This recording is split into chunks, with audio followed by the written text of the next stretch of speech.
dia, que bom ter você aqui para juntos estudarmos a lição da Escola Sabatina. Hoje, segunda-feira, dia 7 de agosto, e o nosso tema é Unidos no Único Senhor. E eu convido você a abrir a sua Bíblia no livro de Efésios, no capítulo 4.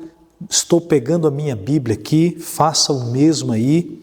Efésios, capítulo 4, versos 4 a 6. Diz assim a palavra: há somente um corpo e um espírito, como também foste chamados numa só esperança da vossa vocação.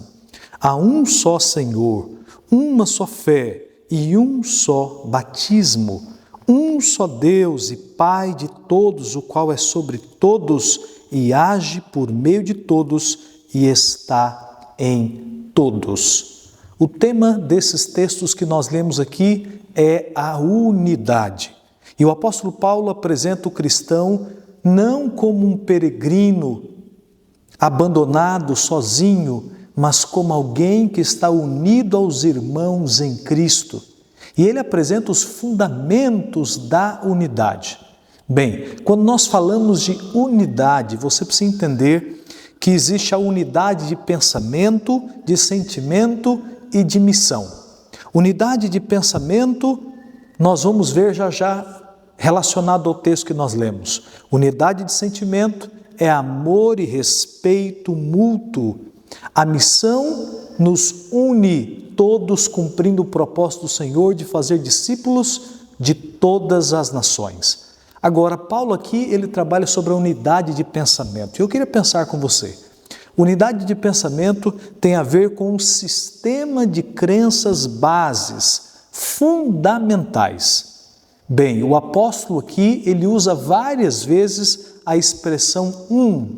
E ele vai repetir isto, eu vou aqui ler com você. Ele diz: um só corpo, um só Espírito, uma só esperança, um só Senhor, uma só fé, um só batismo, um só Deus. Ele apresenta 7 proposições sobre a unidade e todas elas estão relacionadas à base da unidade cristã. Qual é, pastor, a base da unidade cristã? Bem, primeira coisa que você precisa entender, que quando o apóstolo Paulo fala de unidade aqui, ele não está falando de quantidade, mas sim de qualidade. Então, quando ele diz, há um só Espírito, eu pergunto para você, existe mesmo um só Espírito? Quando você vai em 1 João capítulo 4, verso 1, João diz assim: provai os Espíritos se procedem de Deus. Então, há mais de um Espírito. No entanto, apenas um Espírito verdadeiro, o Espírito Santo de Deus. Quando ele diz aqui também que há um só Senhor, será que realmente há um só Senhor? Quando nós vamos para Apocalipse, no capítulo 19 e o verso 16, eu só estou citando esses textos para nossa comparação, lá diz que o Senhor Jesus terá no manto e na sua coxa escrito Rei dos Reis e Senhor dos Senhores. Então também existe mais de um Senhor, mas no entanto apenas um Senhor, o Senhor Jesus é o verdadeiro. E aí ele fala de um só batismo, uma só fé. Existem vários batismos, vários tipos diferentes de crenças, de fés, mas uma só fé é a verdadeira, um só batismo é o verdadeiro. Ele diz, há um só Deus. Bem, Paulo diz que há muitos deuses e senhores. Há alguns que se chamam de deuses, mas só um é o verdadeiro Deus e só um é o verdadeiro Senhor, Jesus Cristo. Então o apóstolo Paulo aqui, ele está falando de qualidade. Ou seja, a unidade da igreja cristã se dá numa base sólida, principiológica. E essa base, ela está na divindade. Perceba, há um só Espírito, um só Senhor, um só Deus. O Espírito, o Espírito Santo, o Senhor, Jesus Cristo e Deus, o Pai. Então a unidade se dá na divindade. Isso aqui é maravilhoso. E a unidade se dá também no corpo de Cristo, a igreja. Veja, há muitas igrejas, mas só um corpo é o verdadeiro. Só um está sendo conduzido pela cabeça, que é Jesus, ou tem a cabeça sendo o próprio Jesus. Então, desde o princípio, Deus sempre teve um único povo. E Ele quer que estes estejam unidos para propagar o Evangelho. Paulo, então, no texto fala de qualidade.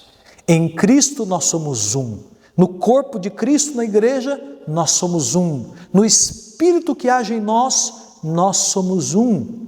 No batismo, num só batismo verdadeiro, batismo por imersão, nós nos tornamos um como família de Deus. Não somos mais peregrinos, estrangeiros, mas concidadãos dos santos da família de Deus. Então a lição de segunda-feira, queridos, ela trata sobre a unidade e fala sobre a importância de estarmos unidos não apenas em sentimento, eu vou repetir, amor e respeito mútuo, não apenas em missão, pregação do Evangelho, fazer discípulos, mas também unidade de pensamento, uma estrutura coesa de princípios claros bíblicos que sustentam a nossa fé.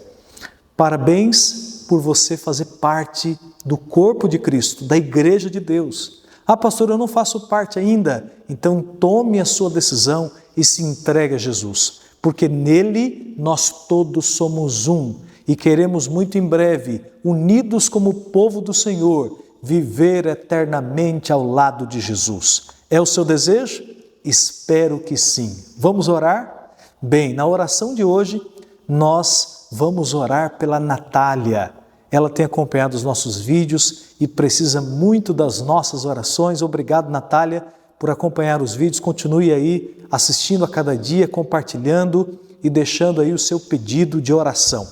Vamos orar? Nosso Deus, obrigado por esses momentos maravilhosos que aqui passamos estudando a Tua Palavra. Ajuda-nos, Pai, a sermos um em espírito, um no corpo de Cristo, um no Senhor Jesus Cristo, termos a mesma fé, sermos um no batismo que o Senhor nos ensinou por imersão, deixando de ser estrangeiros, peregrinos, mas agora concidadãos dos santos e da família de Deus. Ó Pai, nós oramos por cada pessoa que está acompanhando agora conosco este vídeo, pela família representada, de modo especial hoje nós oramos pela Natália.